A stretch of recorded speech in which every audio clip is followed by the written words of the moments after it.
Hi there, my name is Joanne. Welcome to my YouTube channel, which is about living love, loving life, and the overwhelming importance of cats.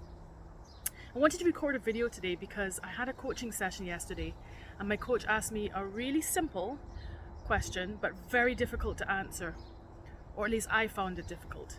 He asked me, what is success? And I hemmed and hawed and I really struggled to answer his question. And if you think about it, society has really strong cues and signs for what it thinks success is. It really depends on what you've achieved or what you've amassed.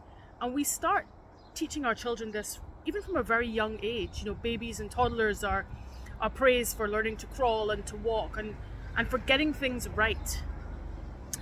As we grow up, this continues into our academic life, into our school and colleges and university, where we're praised and valued fundamentally for the results that we get, whether that's in our tests or in our exams or in any kind of sporting endeavors or competitions that we undertake. And I measured myself by this success, and in actual fact I measured up to these measures as well. I did do really well in school, getting my 1s and my CXCs, my A's and my A levels, my first class honours degree. I achieved some of those things going through really tough times. Actually, when first my mum died and then my dad died, I got my highly commended distinctions, etc. in my ballet and my dancing that I was doing. So I met the grade. By all measures, I was succeeding in society.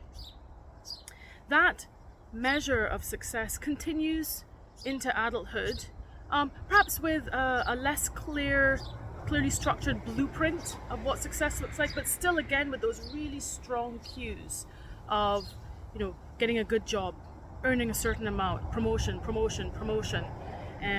getting married, having children, settling down. All of those things become the markers of whether or not we as a human being have succeeded in this life.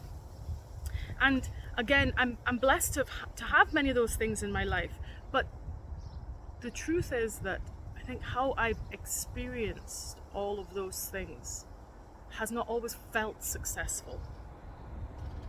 For example, if I think about work, and this is in particular where I have my coaching sessions at my work, I know that over the years I have undoubtedly achieved a lot, but it's almost always come at really high personal cost and really high personal pain.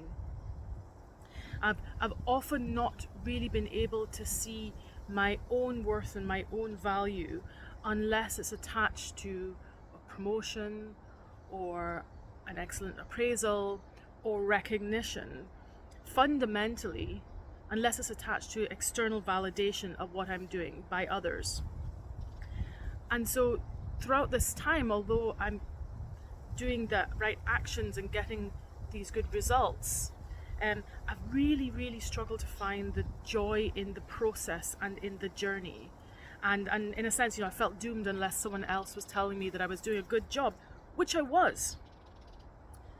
Over the last number of years, though, I've really started to do a lot of work on myself, with an occupational therapist at first, then just with coaches and mentors, and more recently delving into spirituality.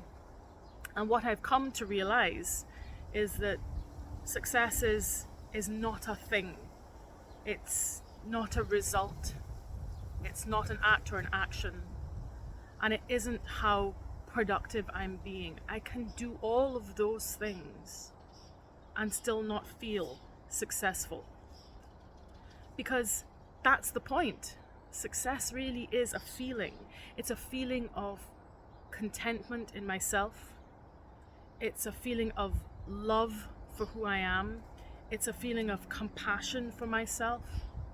It's a feeling of not operating from a place of fear of success or indeed a fear of failure. Success is actually a feeling of acceptance of myself and a belief in myself, which actually has the effect of freeing me of the burdens and expectations that I place on myself. And so what's amazing then is that I've realized that when I'm operating from that place of acceptance of myself, then it allows me to actually step much more fully into myself and into who I am. And then actually I can continue to do the things I was doing and achieve what I was achieving, but I can also do it much more from a place of joy and contentment, curiosity, excitement, adventure, and mostly a place of confidence, of seeing myself and allowing myself to be seen fully. So the less afraid I am, the more I allow myself to embrace joy and embrace the journey. This video itself actually is a testament of this shift that I've been making in myself. A gentle challenge from my coach yesterday saying, "How's the YouTube channel going?" And I said, "Well, I haven't yet put my first video on properly." And I recognize and realize that actually doing this just helps me to understand how far I've come, how courageous I am, and that I'm operating much more from a place of joy and contentment. So I hope that perhaps there's something in this video that helps you to step fully into who you are, and I leave you from a place of love.